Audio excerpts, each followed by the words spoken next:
ঠাকুরগাঁও ১ আসনে বেসরকারিভাবে বিজয়ী হয়েছেন বিএনপি মহাসচিব মির্জা ফখরুল ইসলাম আলমগীর। বৃহস্পতিবার রাতে ভোট গণনা শেষে ঘোষিত বেসরকারি ফলাফলে ধানের শীষ প্রতীক নিয়ে তিনি পেয়েছেন ৭২,৫৪৭ ভোট। আমি আবারও বলছি ৭২,৫৪৭ ভোট। বিজয়ের পর তাৎক্ষণিক প্রতিক্রিয়া জানিয়ে তিনি বলেন, আমরা এগিয়ে যাচ্ছি, তবে ফলাফল আসেনি, সুযোগ পেলে জনগণের আকাঙ্ক্ষার প্রতিফলন ঘটানোর চেষ্টা করব।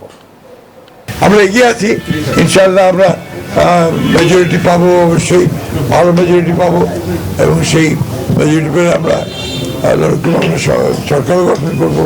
তো আমাদের যে ম্যানিফেস্টোতে যেটা বলা আছে এবং আমাদের ভিশন 31 ভিশন 2030 যেটা দেওয়া আছে, এগুলোর আলোকেই আমরা আমাদের দেশকে এগিয়ে নিয়ে যাওয়ার চেষ্টা করবো।